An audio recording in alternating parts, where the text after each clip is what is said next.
turkeys. Oh, yeah. See them right up there. My phone, of course, doesn't want to try to... Look, they came all the way from over there. Yeah, because they like to be down in the garden, because you can see where they've been scratching at. But there they are. I'm in my stomach. Did you hear that? Mm-hmm. It's like gurgling. Oh, there's another one. There's 12 turkeys. 1, 2, 3, 4, 5, 6, 7, 8, 9, 10, 11, 12, 13, 14. Just kidding, there's 14. Dang, that was a lot of turkeys. Yeah.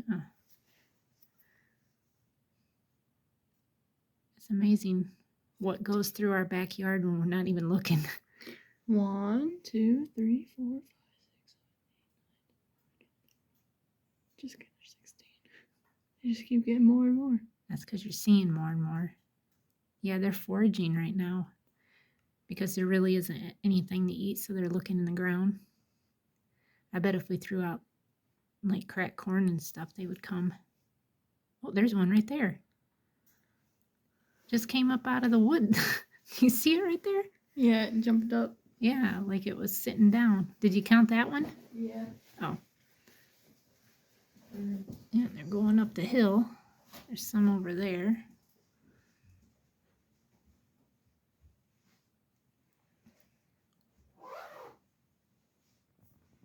But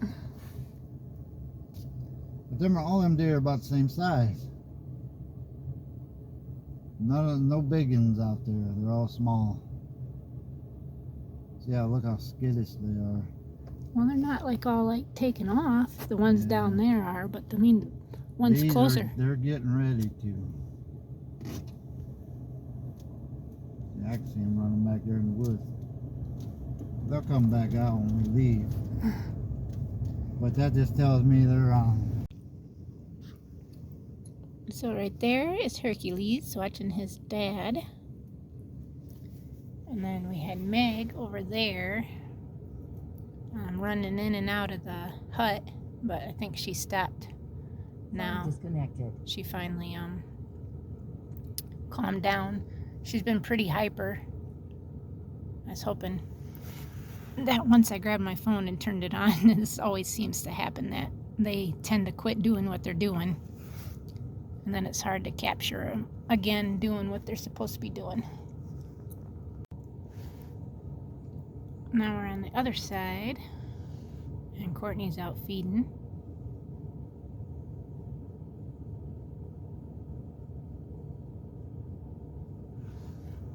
And you can see Jill right there waiting. And then Jack right there. And Cherry, Hercules again, and the girls. And then my husband is trying to get a load of wood loaded for a customer, but it's like frozen to the ground. What do you expect? So I don't know if you guys can see, but my husband's putting wood in there. He says he's thinking he's gonna have to cut wood because he just doesn't think he's got enough for 3 loads. I had a customer want 3 loads of wood. And then most of this wood is, of course, frozen to the ground, which it doesn't help, you know. But we've got a lot of logs right up there. There's a stack of logs that my husband put up there while we were taking all this down last summer. All the trees and stuff from the tops when the tree company was back logging it out some. So we got all that we could get cut. There's still some down there that can be cut. Right there's a decent sized log laying there. I think that's a cherry log. A top. And there's some top right there that could be cut. So we've got wood, of course, to be able to get rid of. And we are still trying to find someone to come out and check our fireplace so we can try to help with heating costs that way. We've just had no luck. And everybody that's recommended, like Top Hat, that actually was the company that came out and told me that they couldn't do anything about the fireplace chimney. And then the other company, which is Bros Chimney Sweep, I think is what they're called or something. Ryan and Mike are the brothers. Well, Mike is the one I've been dealing with, and he hasn't showed up to his appointment. He hasn't got back with me. I texted him this week. I've even called and left a message with him this week.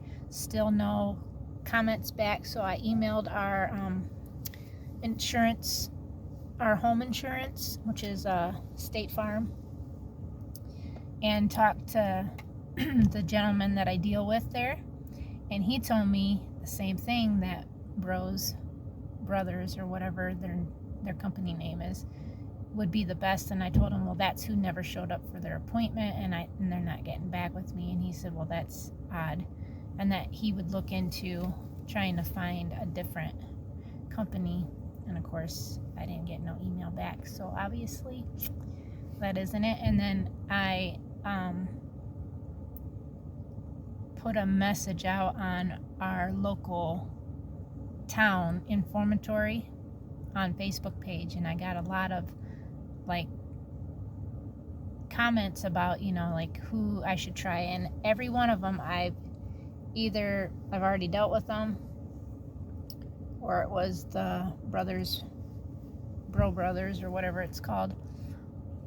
And I went and got a hold of this other company, and he said that they don't do our area, so that was a no. And then I found another company that someone recommended, and they said that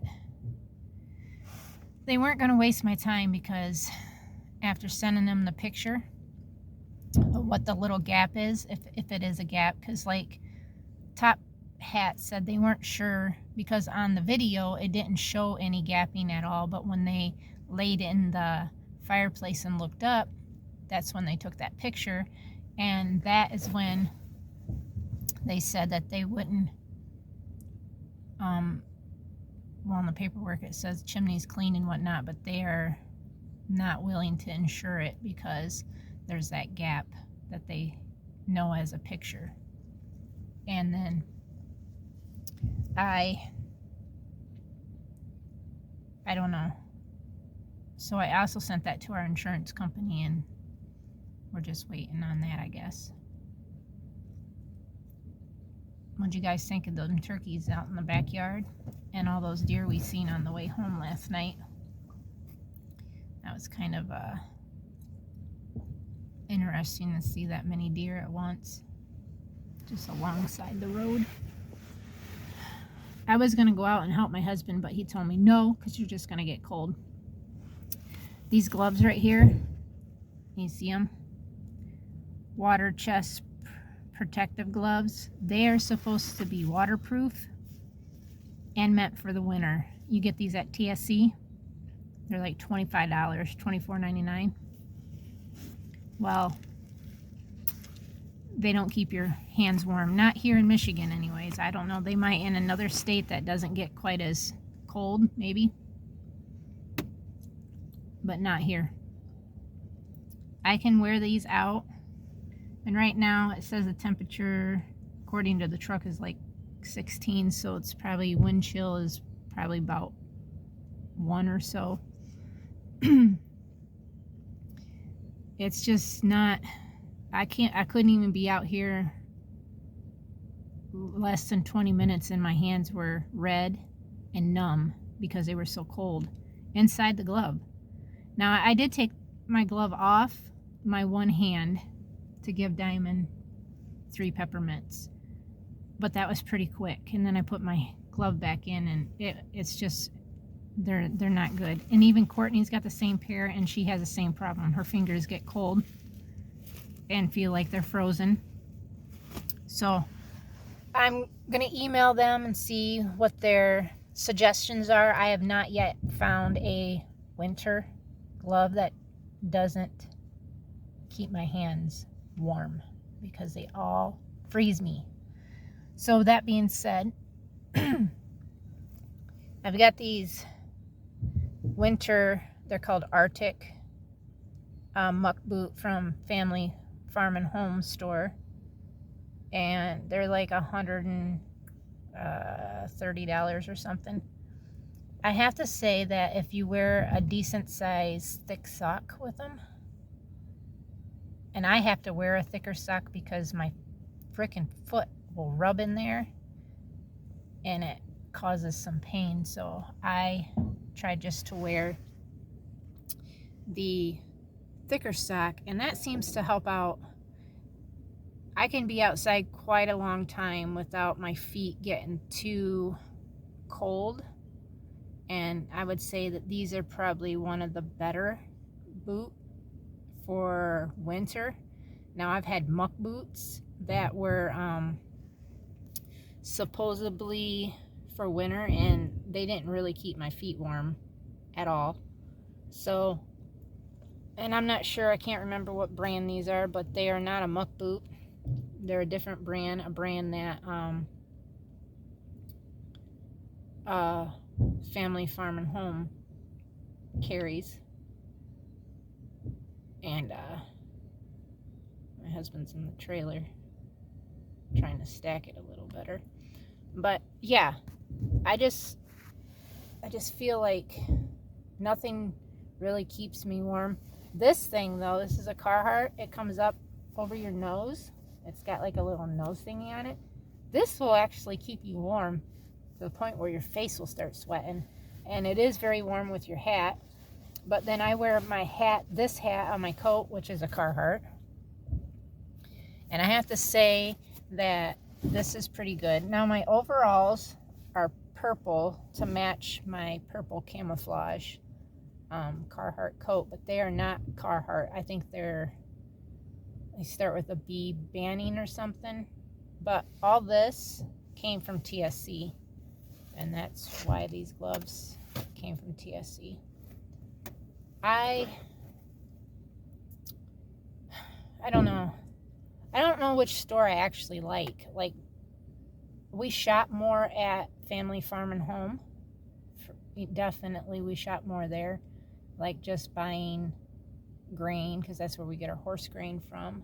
And then we buy our beet pulp pellets and our Timothy pellets for the donkeys there. And then we buy strictly oats just for the bucks.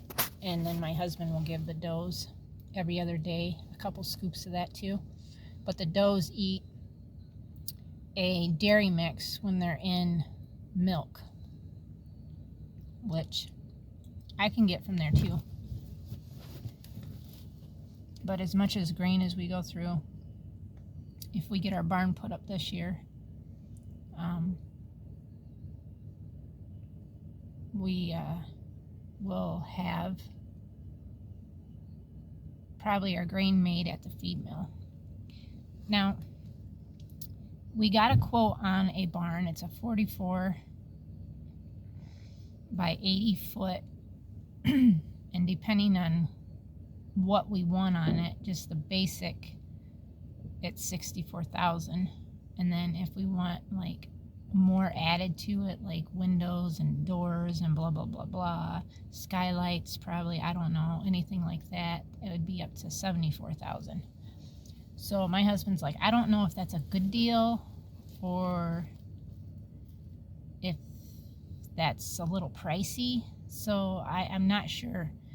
And to do like an actual comparison, I got a hold of Menards to do a building. And this ends up being a 64 wide by 80 foot long. And I told him exactly what we were using it for. I wanted 12 or 6 stalls on each side that were 10 foot stalls. And then there'd be 20 feet on each side. That would be for like a grain room, tack room on one side, and then my milking parlor area and my milk house. So there would be a separate, and then I want like a small kidding area, which would be more than plenty with 20 feet, which I think would be great. We're supposed to get that quote back sometime next week, but the first quote that we ended up with is just a steel building. It has no wood posts or anything. It's all steel. So when it comes to Menards, obviously is a wooden post barn with steel siding and roof and all that, but it's made out of post wood, and that other one is completely steel. There's no wood actually involved in the building. So I don't know how I'm gonna get it's okay. Let me say this. It's basically a oversized carport, I think's actually what they would be considered as. So that one, like I said, was what did I say it was?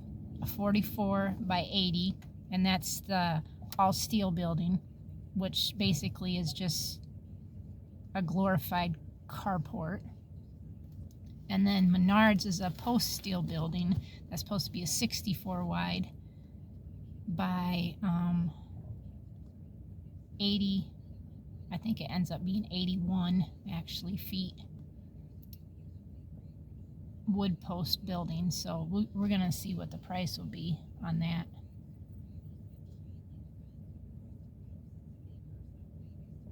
And actually where the building will be going is up here, right where these animals are, is where our building will be. We're gonna probably be about right where Hercules' building starts, and then go 80 feet this way, most likely. Maybe a little further up, more by Diamond's Pin, maybe, I'm not sure. And then there'll be 6 stalls that come this way, and then we'll have them where there's going to be doors on the outside of the lean-to parts where the stalls will be in, and then we're going to have corral panels attached to them, and like 20 feet, or just like a 20-foot area, kind of like what the BML requires. So it's like 400 square feet is what they get to run into. So they don't have to be inside, but we're going to do that for winter for sure. But that'll be there during the summer too, and then they'll be taken in and out of the building. Because once, say, late fall, early winter comes on, we don't want our animals out on the pasture to start like getting it all nastified and stuff, because those that have been following our channel knows how wet we get here and how nasty it has gotten. So we want to make sure that that doesn't happen, so we'll keep them in the barn, and they'll have that 400 square foot run out, which should be enough for them. And then if it's nice and hard, they can go outside and actually be loose in the pasture once the ground is frozen. So at least they can stretch their feet and run and play and whatnot. But the donkeys will be on the other side of the building where the dairy goats will be too, which there'll be 6 stalls along the north side of the building, and that's where the donkeys will be. I actually want my milking parlor to be up on this side and my milk house. So I'd have to come down our driveway and then come to the front of the building on that side. And then all them stalls will be along the east side of the building, and the horse stalls will be along the south side of the building going west. So that's the plans for that. And it looks like they're almost done doing that, so I should probably stop talking and end this video right here. So I hope everybody had a good week. This is Saturday, so I hope everybody enjoys your weekend. We forgot to do our live yesterday. I'm sorry about that. I was really hoping to get that done, but it just didn't happen. We ended up having a scary movie night after Courtney got picked up from work, and then let's just plan for this Friday to go live, and we'll see everybody then. So stay safe, everybody. Thank you for being here. If you are new to our channel and have not subscribed, please hit that subscribe button. Welcome to our YouTube family, and we'll see everybody tomorrow. Thank you again, and God bless.